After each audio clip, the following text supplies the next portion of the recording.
The broadcast is now starting. All attendees are in listen-only mode. Welcome, everyone. I hope you're doing well, and thank you for joining us this evening for our monthly community webinar. Tonight, we've got somewhat of a controversial topic to discuss, and that is site info.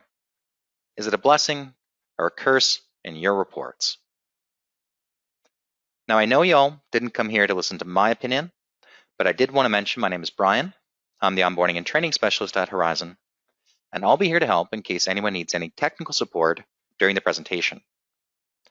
And joining me this evening is Mr. Controversy himself, Alan Carson, president of Carson Dunlop. How you doing tonight, Alan? I'm doing well, thanks, Brian. How are you? I'm doing fantastic. A little stir crazy, but I think we all are these days. Yep. Amen. All right, well, before I pass the reins over to Alan, I'm just going to take a moment to explain how everyone can participate in tonight's webinar. At any point, everyone should be able to see the control panel on the right-hand side of their screen, and there's an orange arrow.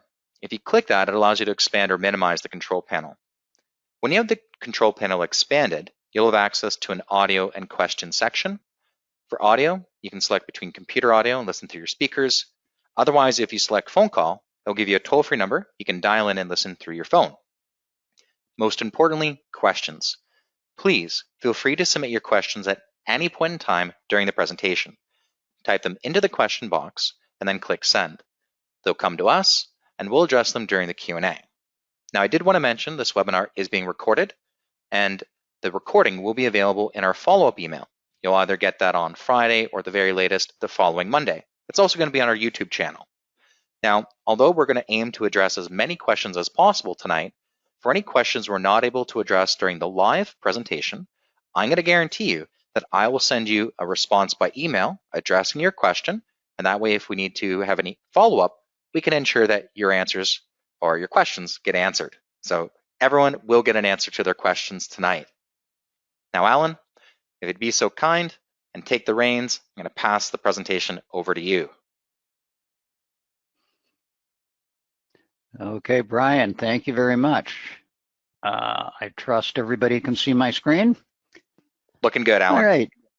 All right, thanks, Brian. So first of all, welcome to everyone. Thanks for being here tonight. And before we get started with the topic for the evening, I wanted to share with you what we're doing about COVID-19, because I'm getting a ton of questions about that. It might also set the tone for the evening, since I may well be out of step with most of the home inspection community. So I did want to tell you that we have shut down our home inspection operation effective March 25th, so it's been almost a month. And I can tell you that after 42 years, it was one of the toughest decisions we have ever had to make. So we wanted to protect our inspectors, our clients, our agents, sellers, and I was just not comfortable having people out moving around the city in people's homes doing home inspections.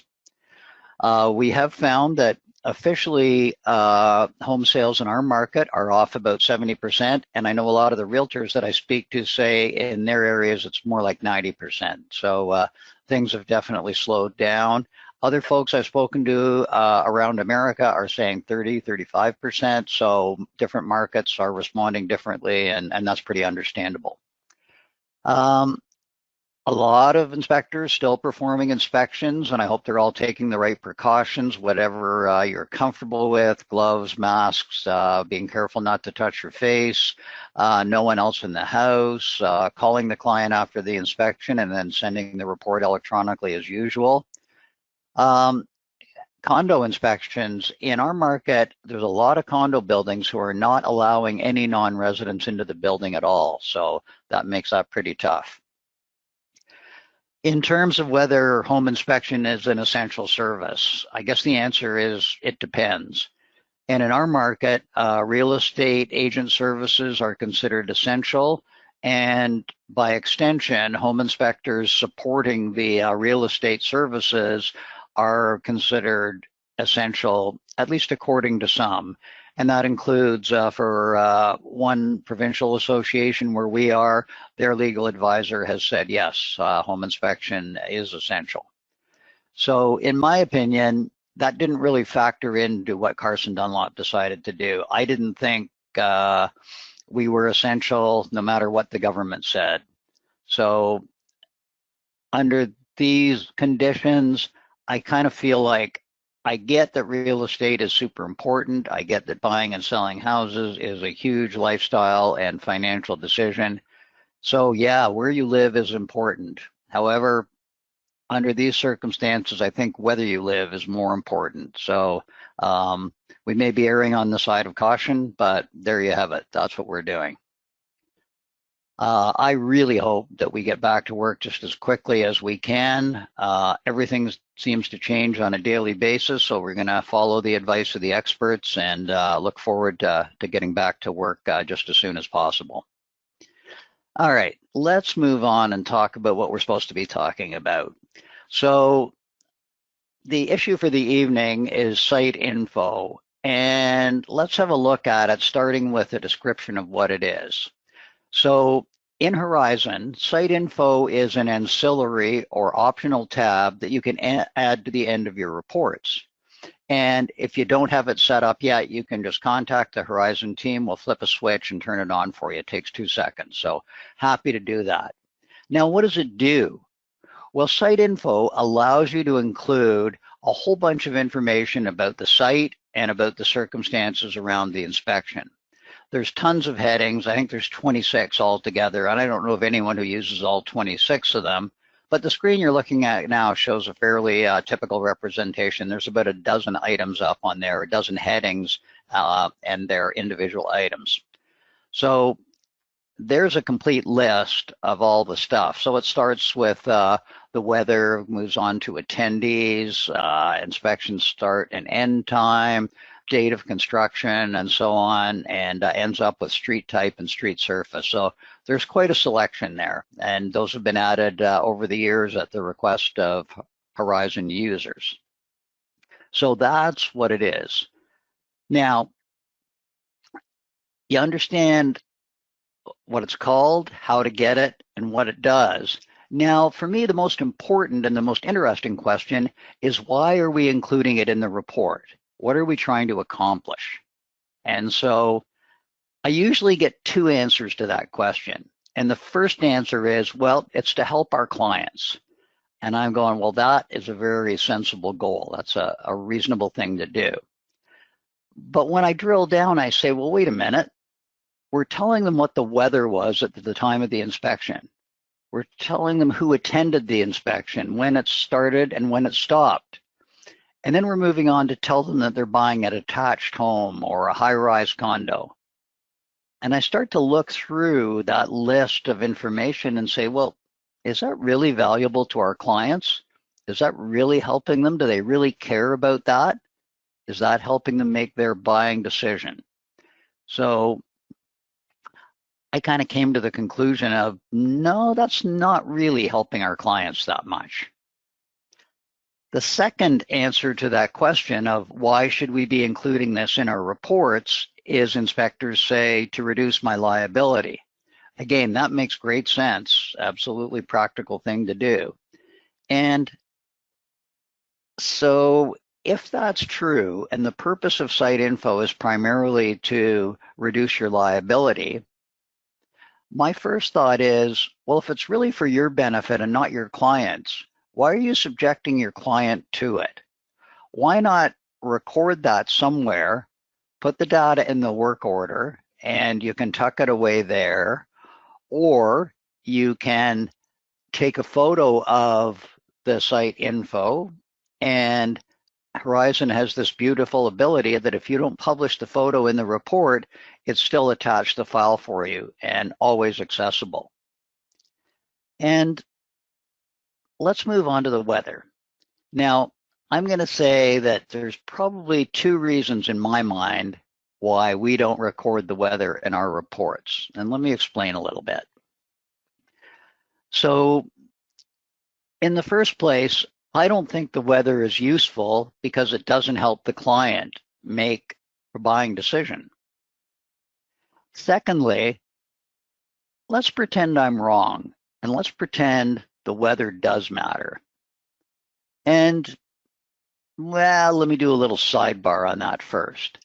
I'm going to say we've done a few 100,000 inspections at Carson Dunlop, and we've had our fair share of complaints and callbacks. And I can't think of 5 instances when the weather at the time of the inspection was actually a determining factor on how the issue got resolved. So I don't think it's material. So does it make sense to record a bunch of weather data several 100,000 times to use it 2, 3, or 4 times? Not so sure about that. But okay, maybe I'm wrong. I'm often wrong about a lot of stuff. So if I'm wrong and the weather does matter and it is important because it's going to help you reduce your liability, let me tell you the good news. And the good news is you don't have to record it because we have amazing authoritative sources from our government that provides that data for us at our fingertips on the internet free of charge. So the National Oceanic and Atmospheric Administration in the US and Environment Canada in the Great White North, their websites are there. Don't worry about jotting them down. We're recording the session. We're going to get you a copy of it so you can copy the website from that. But those are available. And the great thing about them is it doesn't just tell you the weather conditions at the time of the inspection. And by the way, this covers every weather station in North America, so it gives you great coverage. But it also allows you to see the weather for the month before and the month after the inspection. So maybe it doesn't matter what the weather was that day. Maybe what's unusual is that it hasn't rained for 4 weeks before you did the inspection. Or maybe it's important that it rained for 2 weeks solid and you had a 100-year rainfall accumulation in the 2 weeks after the inspection. So that data is available. You don't need to sweat it. And I'm going to throw in one other wrinkle, and that is that if somebody is questioning the accuracy of your report, what makes you think they're going to question the accuracy of what you said about the condition of the house and then believe what you said about the weather? If it's your credibility that's being questioned, your credibility about the weather recording might be questioned too. So I'm going to say, shut up about the weather. Let the experts handle it if you ever need it, and I'm not real sure you're ever going to need it. Okay, so what else? Who attended the inspection? Well, that's irrelevant. If you want to keep it in your work order, keep it in your work order. I do not recall any complaint, any claim where who was at the inspection ended up being a critical part of the result. So I'm not fussed about that at all. As I say, if you are, for goodness sake, put it in the work order. Don't make your client read the list. Now, here's one I feel differently about. Were the utilities on or off? I think that's really important because if the utilities are off, you can't do your job properly, right? If the gas, the water, or the electricity aren't working, you can't inspect and test the systems. So I still don't think it belongs in site info. And why do I say that? Because it belongs in the body of your report and it needs a recommendation to go with it. And I'm aware of precedent-setting lawsuits where courts have decided it's not enough for the home inspector to say, I couldn't see it, I couldn't do it. What the courts want us to do is tell people what they should do. So when the utilities are off, you can start by saying, I couldn't do a proper test of the heating or the air conditioning or the electrical or the plumbing, whatever it is. But you need to tell them to go ahead and get the utilities turned on and have someone come back and inspect and test the systems appropriately. Now, it might be a third party. It might be you doing it as a courtesy to your clients free of charge. It might be you offering the service at your hourly rate with a travel fee. I don't really care about that part of it. What I do care about is when the utilities are off and you can't do your job, don't just say the utilities were off. Give people a task to do, give them a next step, give them a recommendation, give them an action item, and that is going to keep you out of trouble. So don't bury it in your limitations section, and for goodness sake, don't bury it in site info. Okay? So let me sum things up by saying I'm not a big fan of wasting people's time. My critical question when I look at any inspection report and I look at anything we write in our reports is to say, how does this help my client? Because it is both our obligation and our privilege to serve our clients and take great care of them.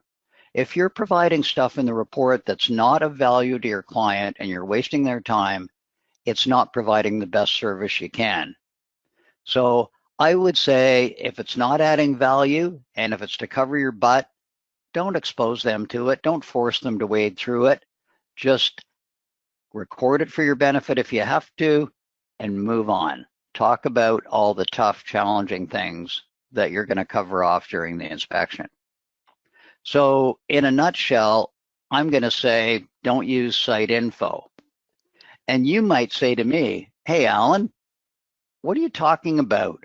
If you don't believe in this, why is site info in Horizon? Why is it available?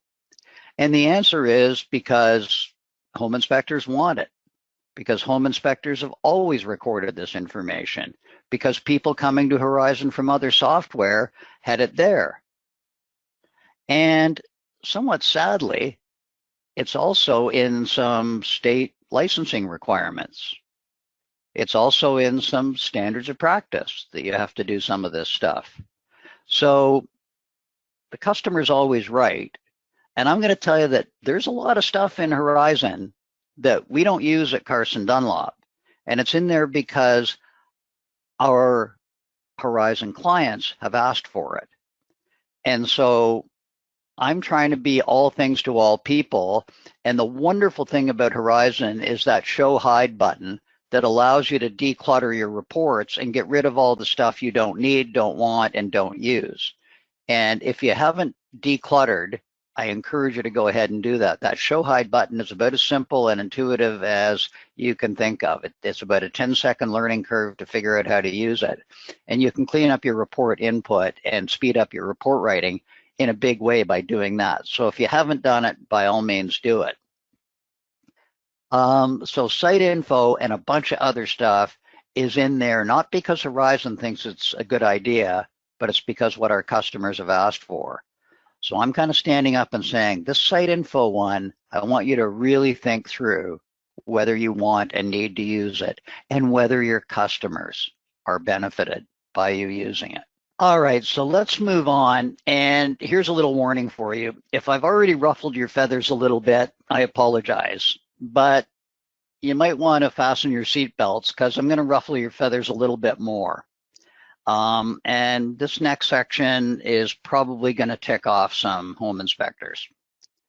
So what I'm going to tell you is I'm going to start by saying home inspection is an incredibly difficult, challenging exercise.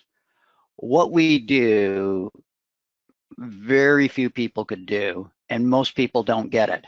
They don't understand the challenge of going out using experience, powers of observation, deductive reasoning, making conclusions based on less than complete information, under adverse conditions in front of sometimes a significant audience with very limited time available, no opportunity for research or going back and thinking about it. You're making decisions on the fly and providing a comprehensive report in virtually real time.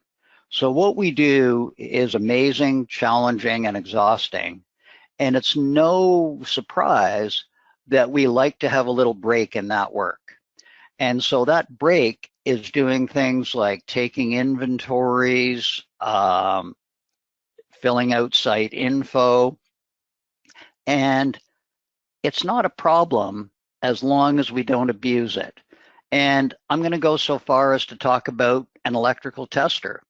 Now, I hope you'll agree that the ability to use an electrical tester like this is not very challenging, that most 10-year-olds could do it and record the results.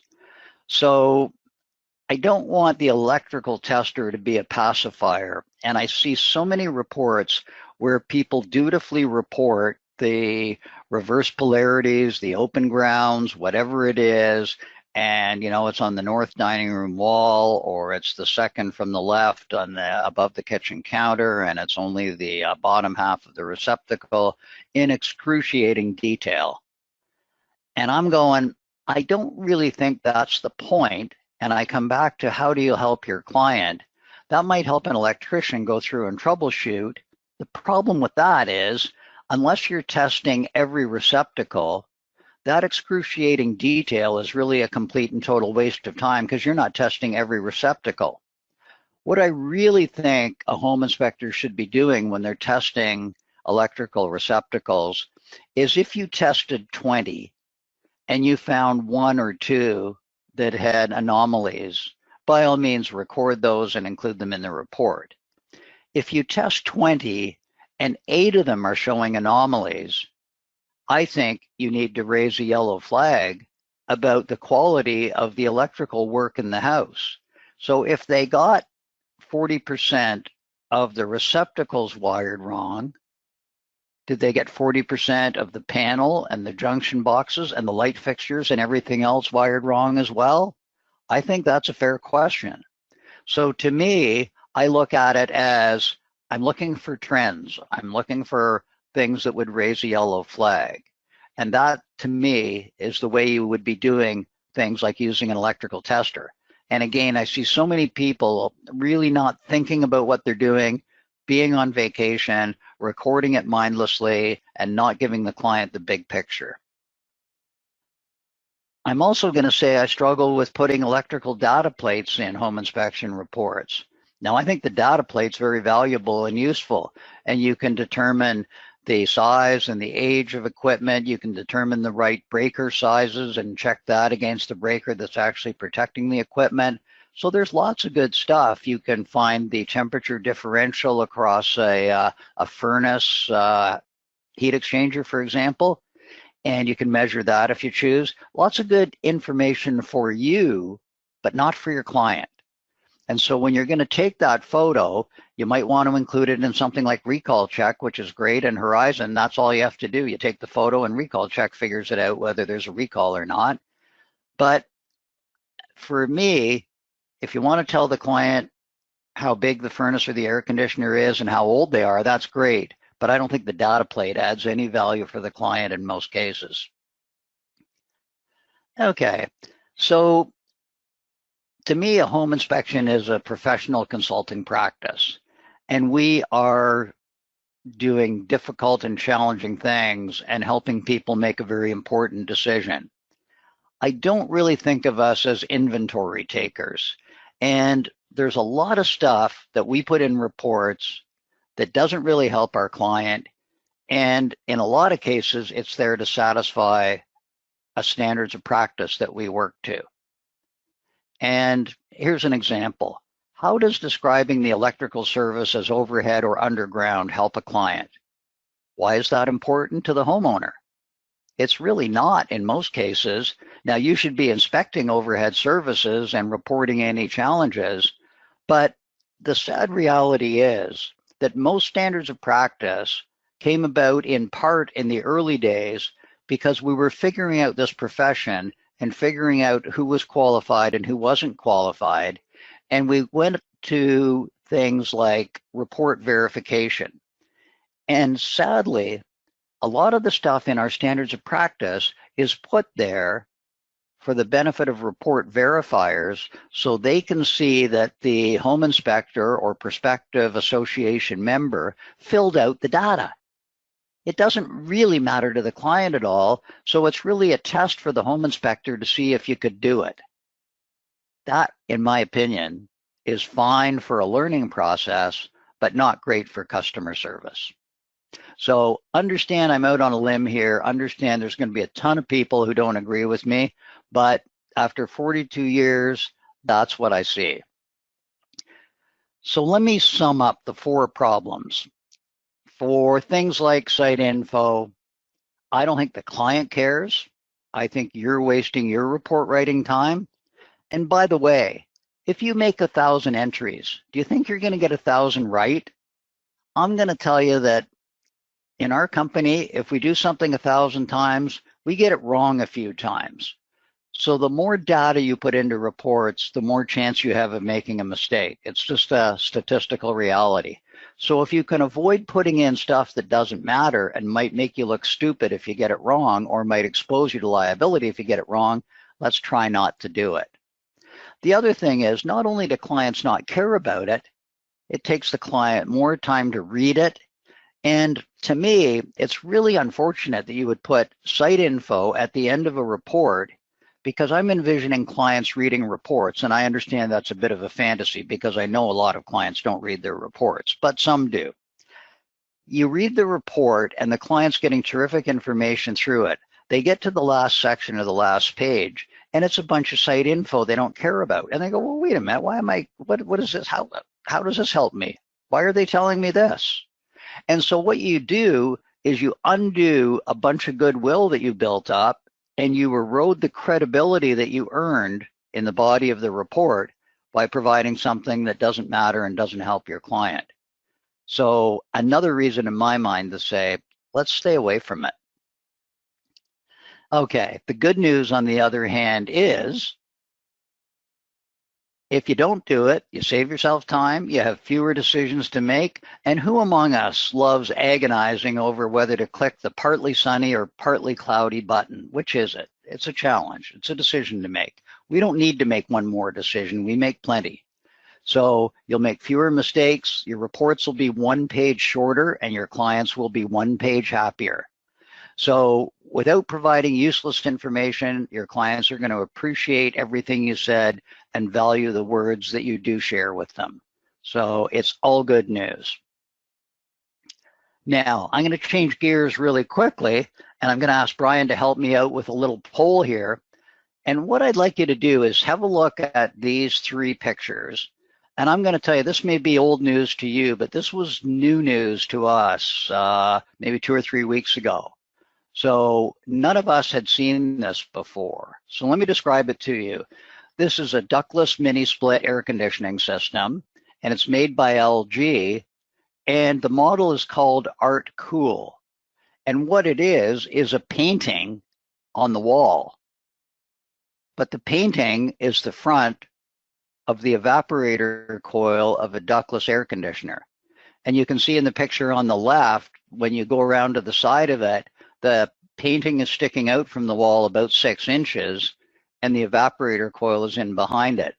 And these things are very clever in the sense that they give you a default picture, but you can put a picture of your family or your dogs or whatever in there. You can replace the picture. It's not a monitor, it's a piece of paper you slide in, but you can put whatever piece of art you want in the thing. So what are the clues that it's there? Well, there's 2 very strong clues. One is that there was the condenser outside, and when you see a condenser unit outside, or if it's a heat pump, I'd call it an outdoor coil, and then there must be something inside to distribute the cool air. So the evaporator coil, or if it's a heat pump, the indoor coil, has to be somewhere in the house. And so you've just got to be looking to see that this thing is here. And on these units, by the way, the air intake is at the top and the outlet is at the sides. So on that left-hand picture, that flap opens up when the unit is running and the cool air comes out the side of the unit. So Brian, I'm going to ask you, if you don't mind, to do a quick poll, and I'm going to ask you folks to take 10 seconds. You probably don't need 20 seconds. And I just want to know how many of you have seen this before, because as I say, it was new to us. I'd love to know how many folks have seen it before and how many have not. Brian, can you go ahead and set that poll up for these folks? For sure. Actually, I got it started while you were talking, doing a brief explanation. So far, we have 78% that say they have not encountered it before. Okay, brilliant. All right, thank you. Well, as always, Brian's a step ahead of me. So 78% of you folks have not seen this before. So I feel a little better about how much under a rock we are. And this to me speaks volumes of what our community should be. We should be sharing information with each other. We should have each other's back. trying to make sure that we're providing absolute brilliant customer service and take great care of all of our clients, all of our agents, and that's going to build the profession. So thanks for participating in that. Thanks for being honest and sharing your experience. And when we see stuff like this, we'll try and share it with you just to make sure. And I don't mind if you say, "Oh gosh, that's been around forever. Have you been living under a rock?" And you know what? If we've missed it, I'm happy to learn about it. So I think that's a very healthy thing. So again, Brian, thanks for doing that. And I promised I wouldn't go on all evening because Brian made me promise that.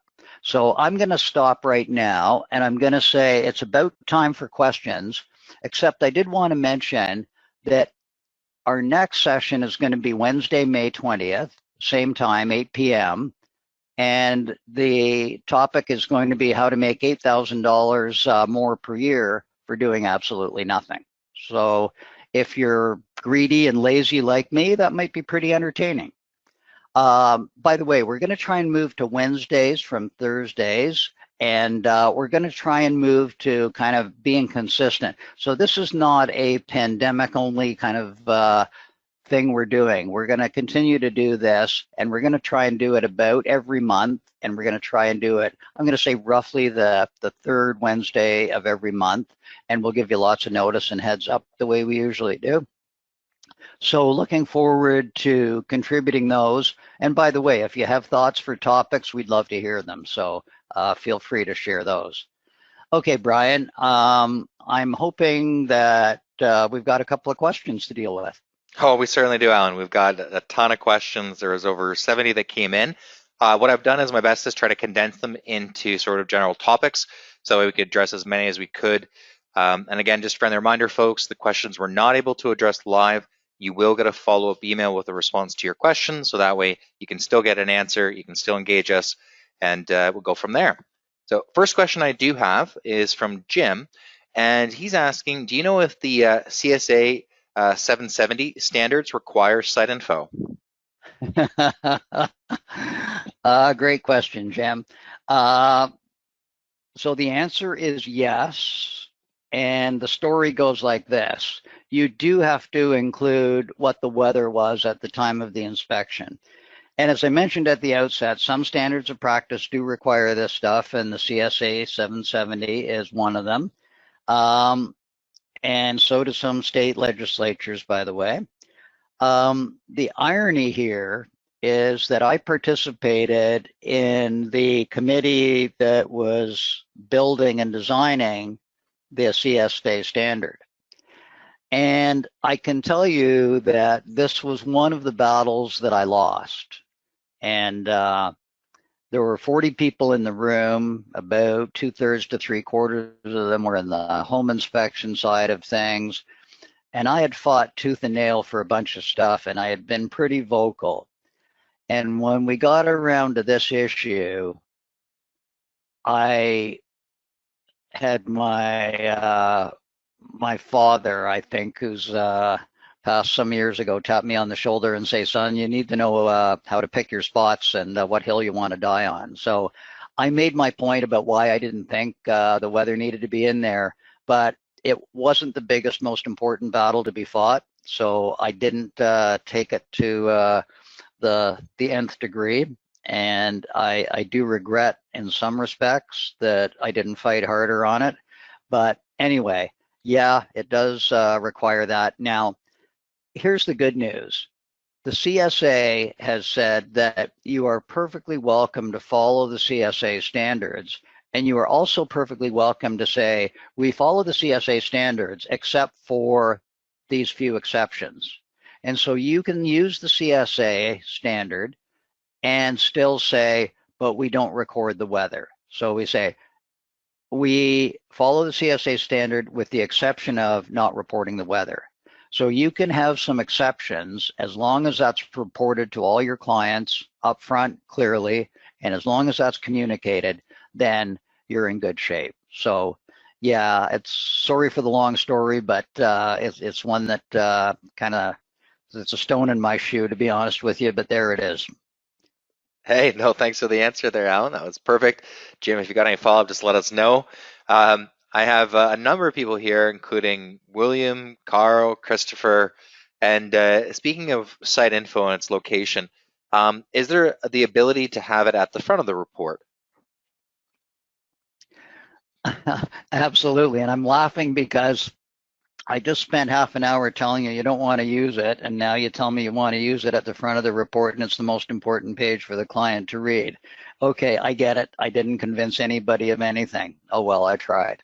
So the answer is yes, you can put it at the front. We have an amazing tool called Report Designer. If you haven't played with it and you like to change things around, it is absolutely brilliant.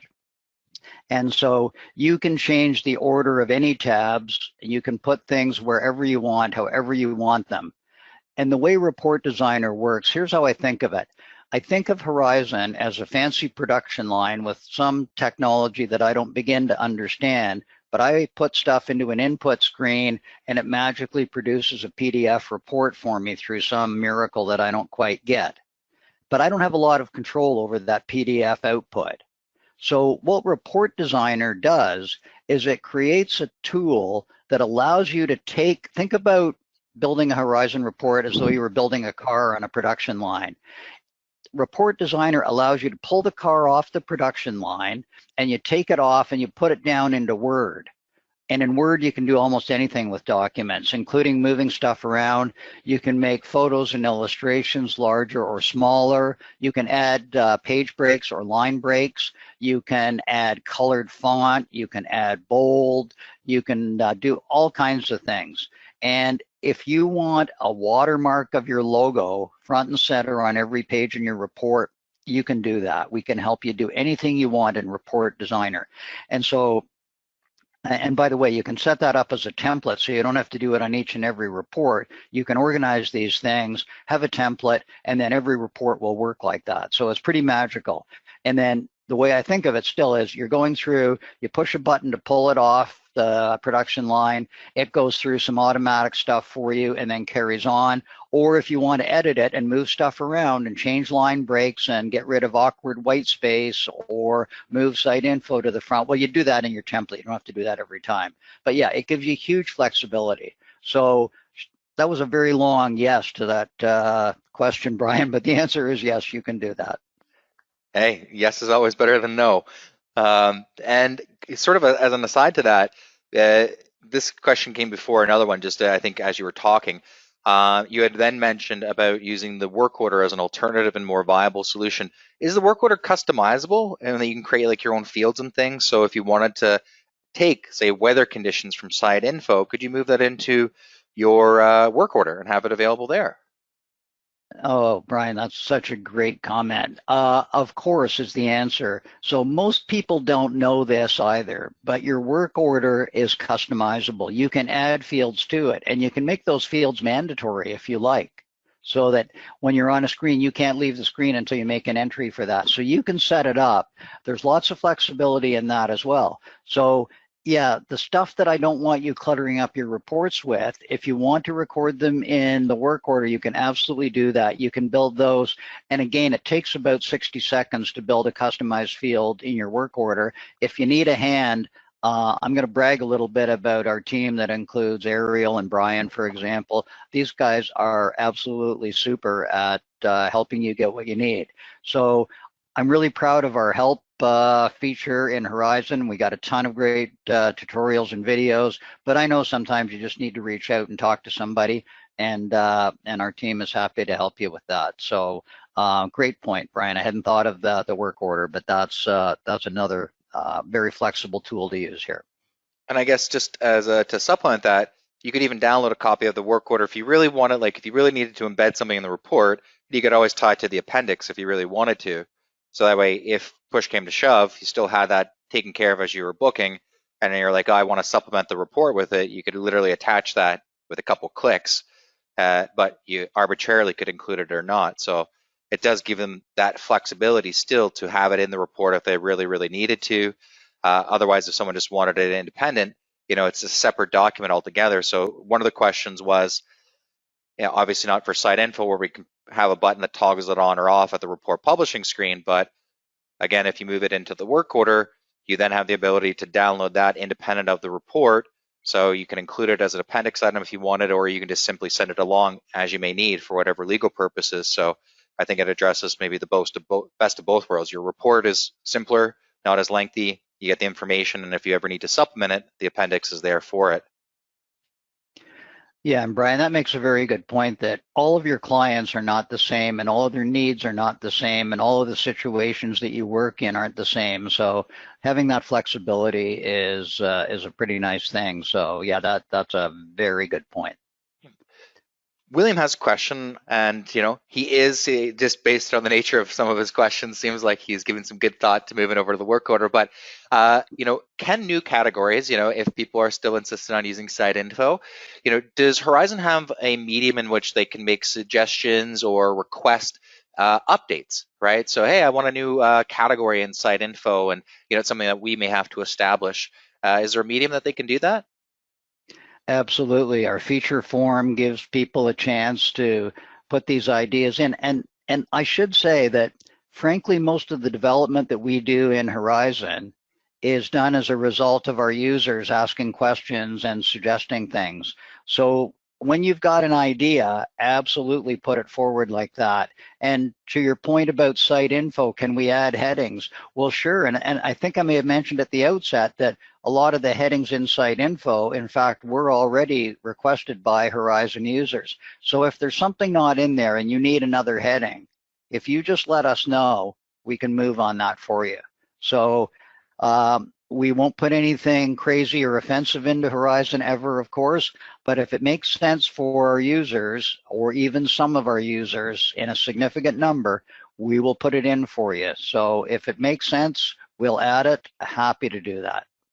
And one of the cool things about one of the more recent updates, just as a supplement to this, with the customize feature, especially when you get to an ancillary like site information, the categories that are already there are somewhat independent. They're not linked together. So if you wanted to, for example, change one category's name from, say, start inspection time to XYZ, and it pertained to something altogether different, you have that flexibility as well. So you can customize the existing categories and repurpose them.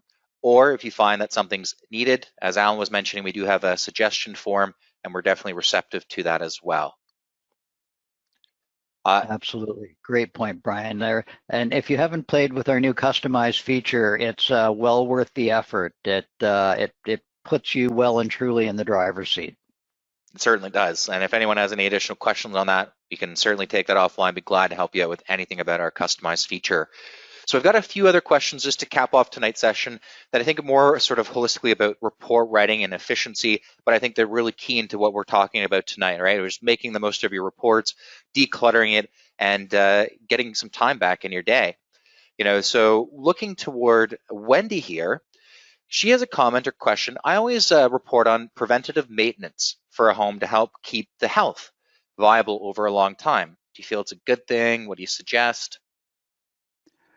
I think it's a really good thing, and I think we can provide insight that most people don't have. What I would say is I don't like the general maintenance tips included in the body of the report. So when you're telling somebody about their roof is worn out and their masonry chimney needs to be rebuilt, and oh, by the way, you should clean your gutters spring and fall, I think clients get confused. And we've had clients overreact, say, oh, there's so many recommendations, there's so much stuff wrong with this house. And while it's patently obvious to us that every house needs to have its gutters cleaned, it's not necessarily obvious to clients. So when I think about things that are good preventative maintenance advice items, I think we should absolutely share those with clients, but I think we should make it easy for clients to understand what is a specific issue with the home they're looking at buying and what is something they're going to have to deal with on any home that they buy. And the way we solve for that is we put it at the end of the report in an appendix. And there are two ways that we do that. One of them is there's a a button on the report publishing screen that allows you to include the whole home reference book as a series of PDFs at the end of your report. And that's under a tab called Reference. And the second last item on that tab is called Home Setup and Maintenance. And it's the terrific document, and you can point clients to that. So that's one strategy. Another strategy is to compile an appendix, and a little bit the way Brian was talking earlier. We have an appendix called Important Advice for All Homeowners.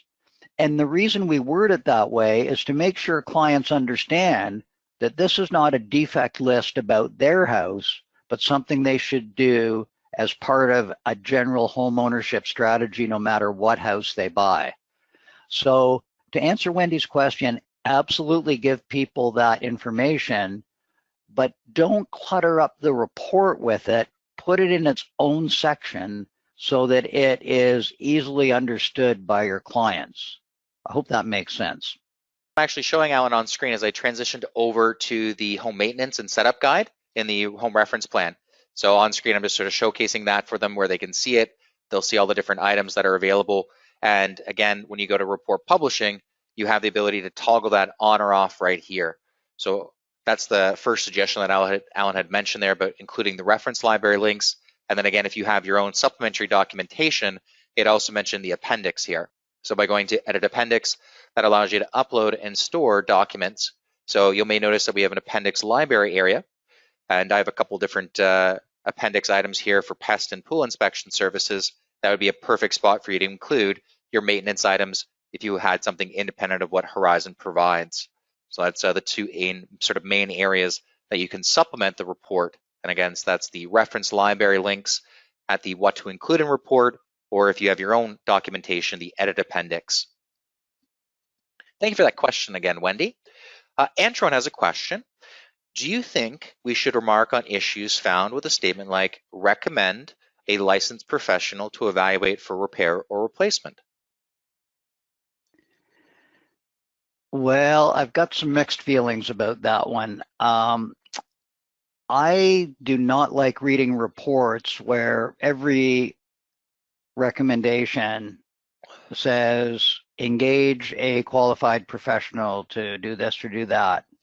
The way we handle it is at the beginning of our reports, we say that all improvements should be made by a qualified specialist.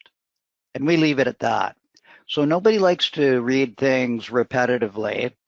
And I also find and I read a report yesterday that this jumped off the page at me as a reader. And I always try and read reports as though I'm a home buyer, not a home inspector. And I'm reading the report, and every recommendation had the same wording, and it was about, have this evaluated and repaired as necessary by a qualified roofing contractor. So not only was it repetitive, it got down to when the home inspector had a downspout that needed to be inspected, he wasn't sure that there was a downspout contractor, so he recommended a qualified roofing contractor to fix the downspout. Now, to me, extending a downspout is either a do-it-yourself thing or a handyman thing. Hiring a roofer to do that doesn't seem particularly appropriate to me, and it doesn't seem like great advice to a client. So I generally stay away from specifying who should be doing repairs. So to summarize, we put one comment at the beginning about saying that all improvements should be done by a qualified specialist, and we leave it at that. And by the way, we rarely, if ever, recommend homeowners do stuff themselves. I'm not in a position to evaluate how capable any homeowner is. If they want to take stuff on themselves, I make that their call. So we generally make that general comment and then don't say anything else about who ought to fix it. Great advice there, Alan. Thank you for that. Daryl has a question. Outlet close to a water source should be considered an upgrade or otherwise. I realize they are not retroactive in electrical code, but I feel it's a safety issue. That is a great question. And I think everyone would agree that home inspectors are not prisoners to codes. I cannot keep up with codes. There are many codes, and almost all of them are updated on a 3-year to 5-year cycle. So I don't think there's any human being in the world that can be current on all codes all the time. And a home inspection is a performance-based review of a property. It's not a code compliance examination. That performance review includes, to me, identifying common sense safety issues. If you've got an electrical outlet close to a water source or a light switch right beside a shower, I don't really care what any code says. I think that's dangerous. So I think you use common sense and say, yeah, that should be moved because it's dangerous. It comes also back to the point of including implications in reports.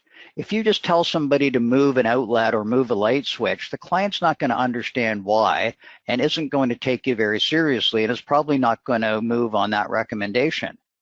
However, if you explain the implication to them that this is dangerous and somebody might get electrocuted, that changes the whole message. And it makes a much more likely scenario that they're going to listen to you carefully, follow your advice. That's why Horizon builds implications in, is to help you be a better communicator with your client so you can take great care of them.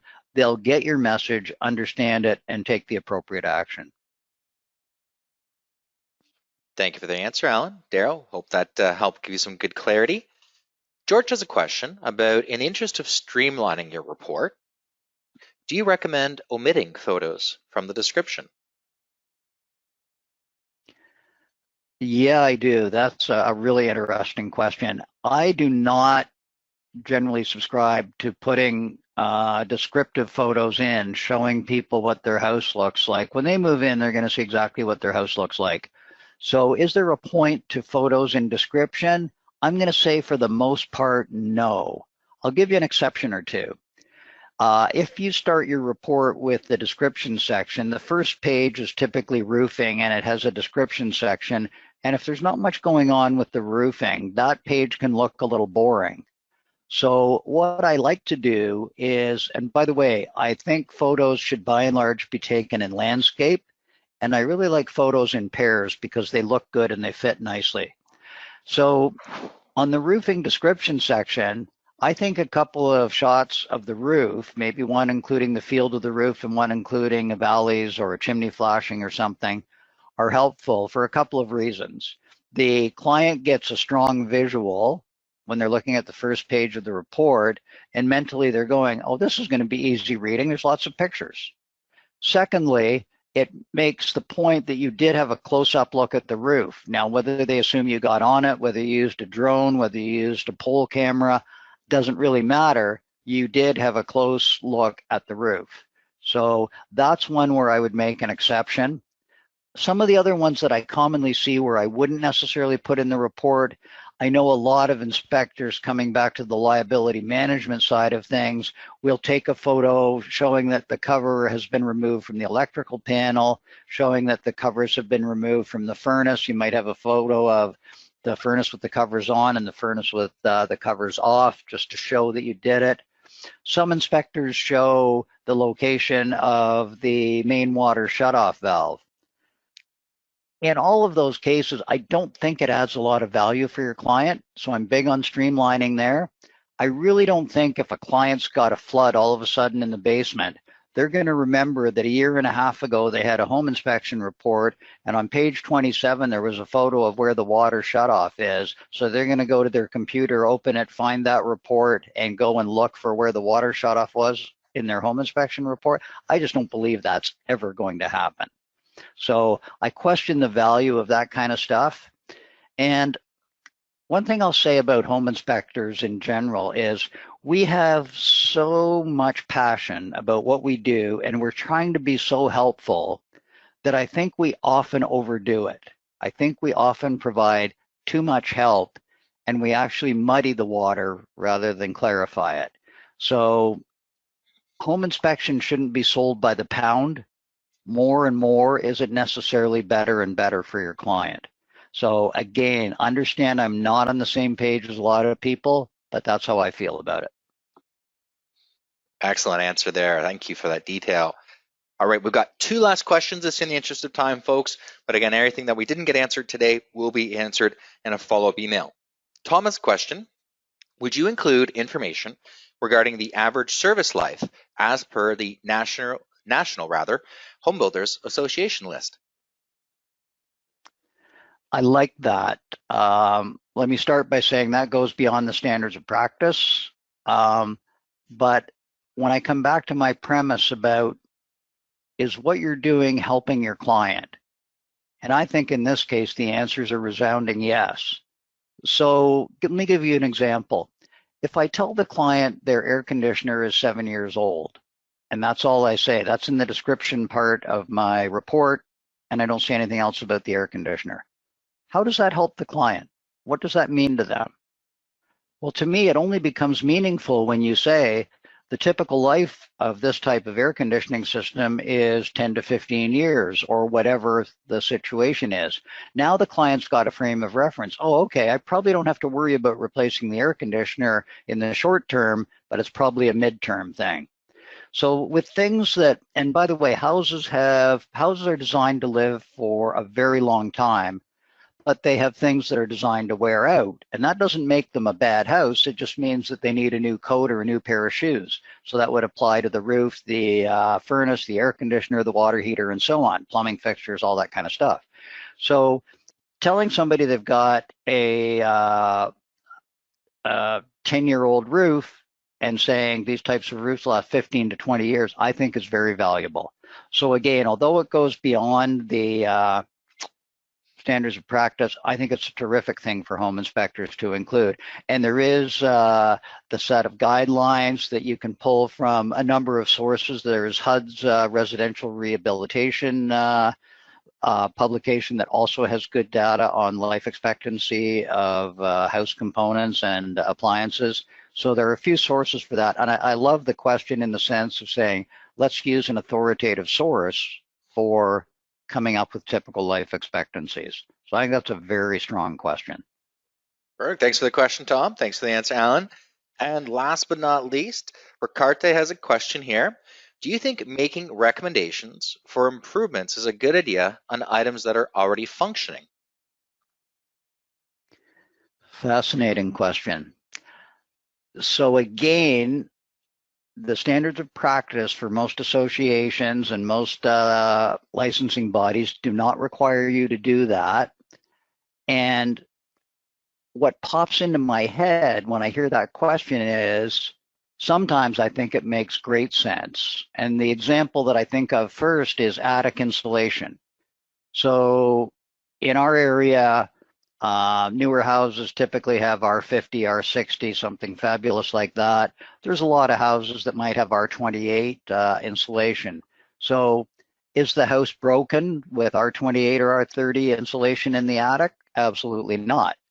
Is it performing? Is it functional? Is it safe? Is it comfortable? Absolutely it is. But is this an improvement recommendation that might be valuable to the client? I think for sure. So if you're going to recommend that, and I don't have a problem doing it at all, the only thing I would be careful of is to make sure that you point out to your client that this is not a defect that needs to be remedied. This is an opportunity to improve things. And I would go on to explain to them what the reward is for doing that. So lower heating bills, enhanced comfort, for example. So if that's the case, and you can see a clear path to a win for a client, I'm all for putting it in. Again, I'm going beyond standards of practice. I'm not fussed with just playing by the rules. I'm fussed with taking great care of our clients. And so I think that is something valuable that you can do. And again, it requires some experience, some competence, some understanding of how houses work and how they can work better. So it's really the purview of a home inspector, I think. And the wonderful thing about being an impartial third-party advisor is that when a home inspector tells a homeowner they should do this, it's meaningful to them more so than a contractor trying to sell you an upgrade you don't want or need. So they know that we don't have an axe to grind or any reason to say it other than to be helpful. And I think that adds significant value to it and significant impact with at least some clients. So I think it's a great thing to do. Fantastic. Well, Alan, thank you so much for giving us the answers to these questions, such detailed insights into your thoughts. This has been a fantastic webinar. We've got a lot of traction from it. Got a lot of people to follow up with still, but I think just in the interest of keeping on time, any sort of closing thoughts there, Alan?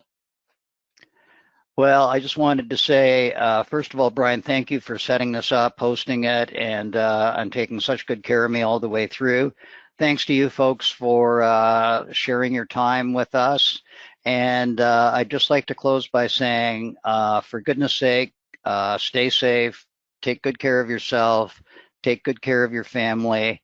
We're going to get back to normal. We're all doing it together. And please be a little bit patient. I know it's a pain in the butt, but we'll get there, better and stronger if we follow the advice of the experts and do it right. Thanks so much. Thank you, Alan. Thanks, everyone. Have a good evening. Thanks for choosing Horizon.